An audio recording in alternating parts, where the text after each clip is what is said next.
Hi guys. Hiya. Story breaking as we speak regarding Meghan and Harry. Lovely Meghan Markle and Prince Harry. What's happened? What's going on? So they've made a statement on their Instagram account saying that they are They used Instagram. Well, that's the new royals, saying that they're going to take a step back from being, what do you call it? Official duties?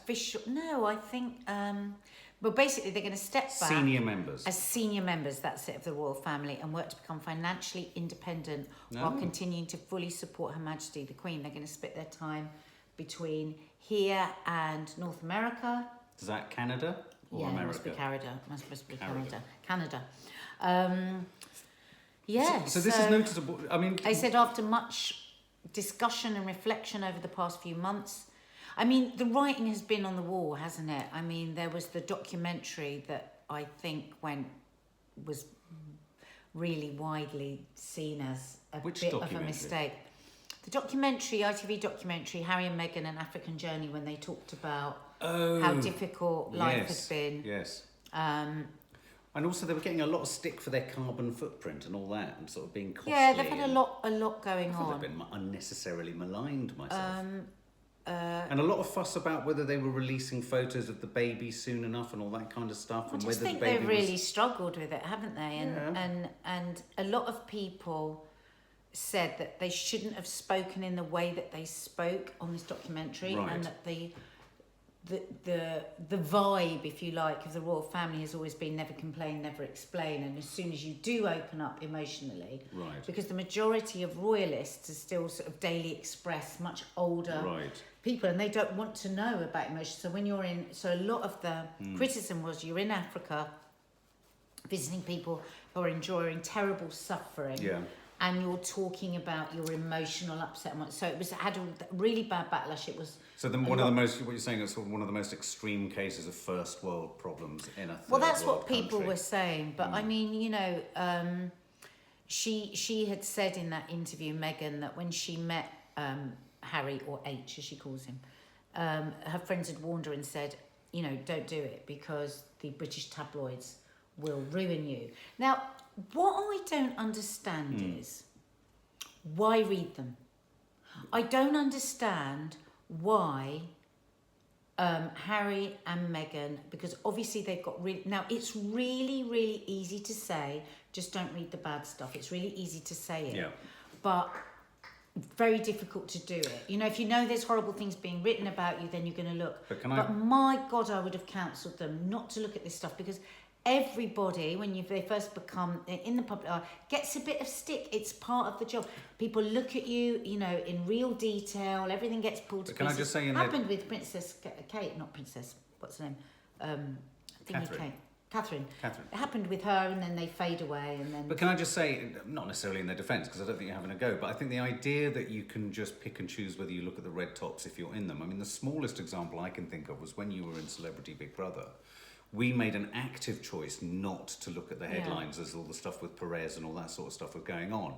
But there was still a latent sense culturally within all the social media and everywhere that this debate was happening. And it's interesting, I've never been in a situation like that before where I could take the mood of the country not based on reading anything. And so you can pick it up. So I'd have thought for them it's very hard. It's almost like they'll probably pick up a sense of something from somewhere, and then they probably go back to, well, what was the source of this? And reluctantly they find out what the red tops say. But I mean, I must admit, if I'm really honest, I think they're both. She comes from a non-royalist background. Admittedly, she comes from a that's showbiz been the background. criticism that basically they feel the hand of Hollywood PR people. And it's just trying to negotiate the difficulties that they've had with the press, and that doesn't work from a royal perspective. This is what people say. God, we don't know. What do we know? We're only looking, and we don't know.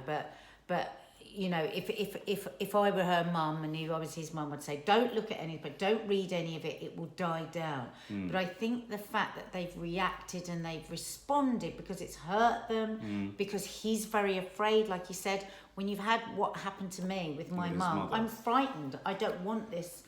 And so basically, things haven't been great for them since they've got married. I suspected something like this was going to happen, didn't you? Well, I mean, the whole family is breaking down. Well, the royal family is breaking down. I think there's a more fundamental schism. That's a word that I don't use often, but there's a more fundamental schism within the royal family. And there's the old guard, represented by Prince Philip, the Queen herself, Prince Andrew, and Prince Charles, and then there's the younger contingent. And I think in a weird way, you could see this as stepping down from senior roles as the best counterintuitive move for the royal family. Really smart. I think it's smart, but I also think it's smart for the longevity of the royal family. It's quite clear that William and Catherine are going to move in, and that their children, that's going to become the natural lineage of our monarchy. They look ready and sort of prepared, and like they can manage all the requirements of that in a very sort of professional way.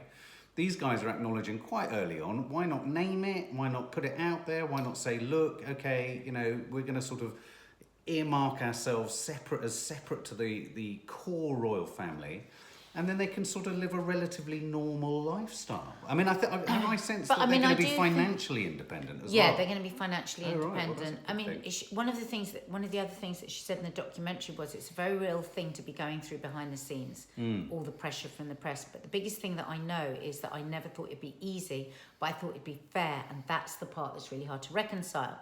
Asked if she could cope with the pressure, she said, "I've said for a long time to H," that's Harry, that's what I call him, "it's not enough just to survive something. That's not the point of life. You've got to thrive. You've got to feel happy." So that sounds like good counsel from her, Tim. Really good counsel. I mean, and maybe really he sensible. has turned around and said, and I mean, this is often the criticism of the royals when they complain, isn't it? Step down.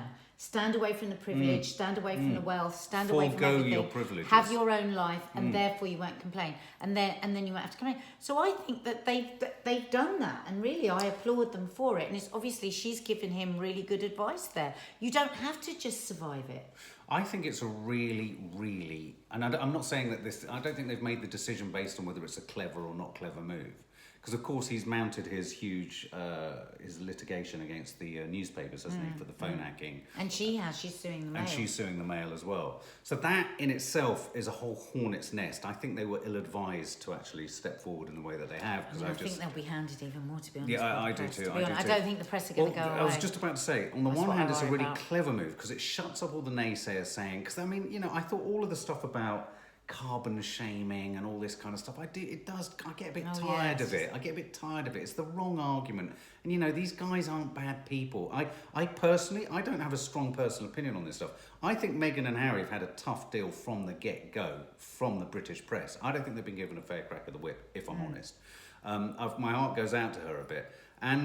And here's the thing, it's clever in the sense of saying to those people who say, well, you've got all the privileges, if you don't want them, don't have them. If you don't want to put the baby on the front of the newspaper, then you mustn't have it. Great, well, answered. But the problem, and this is where my real worry lies, it's not a clever move, because if they're sort of almost attempting to be civilians, don't they become prime targets for the press? I just think that people are going to be even more fascinated in them. They are, aren't they? In hiding almost. And it's going to be the longer lenses, and it's going to be the... I wonder if part of this as well is that she misses being an actress. I wonder if she wants to go back to being acting. Because I don't think you can be an actress whilst you're in the royal family. Can you not? Is it considered the career of a harlot? It used to be. No, it used to be, didn't it? It was considered quite sort of beneath them. But maybe this is about them having their careers, Yeah. He was in the army. Yeah. Maybe he wants to be in the army. Maybe she wants to be an actress. And good on them, because I do think now that they've stepped down, they have the right to say about how they feel. Because as the interviewer said at the time, do you not think that with incredible power, privilege, fame and wealth comes scrutiny? Which is what is always said about the royal family. You have this incredibly, rarefied world that you live in, and for that, a certain amount of scrutiny. And as she said, well, only if it's fair. But the thing is, people are allowed to say things about me that are completely untrue. That's not going to stop. But that's not going to stop. And I do think that's a bit naive. I think it's in going that to sense. increase. I've got a real worry here that unfortunately their vulnerability and inability to deal with the spotlight is what makes them more and more interesting for the press. Don't you agree? Do you agree with that? Yes, but I think they'll always be fascinated. Yeah, whatever but they do. I think that marks them as even more interesting than, say, Catherine and But what about, William. do they still get all the same security and everything? That's a good question. I don't know. They're I'd not have part thought of they must senior have. royals. Because they must do. How do they protect themselves against the press and all of Yeah, They yeah. must do, I suppose they must do. But apparently they're going to work full time on their charity organisation. I was going to say, I think, and it's the thing, I really like the cut of Harry's jib. I Harry. Really do. I think he's genuinely felt all of these things that he says. He, when he's talked about mental health issues, he clearly struggles with his own shit. He really cares. I even liked his little kind of skit with Ed Sheeran where he did a little advert for Mental Health Day or whatever it was. And I just think she needs to. I don't know what the best advice or counsel would be to Meghan, because on the one hand you can't say now you shouldn't have done it because she's done it. I think what she's done and obviously influenced him to do as well.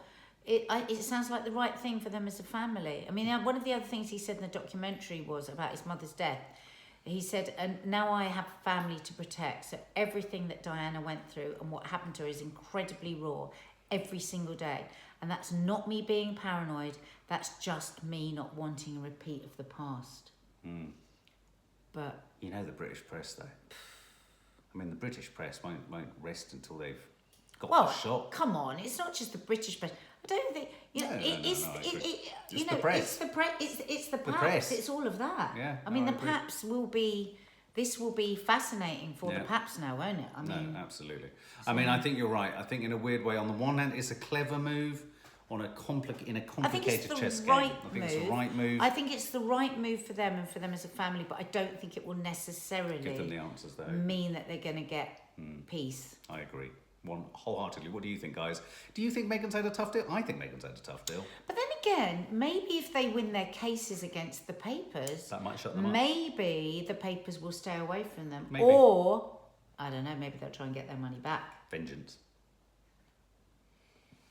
I hope it works out for them. That's all I can say. So do I. Do. I think they're a decent couple. Yeah.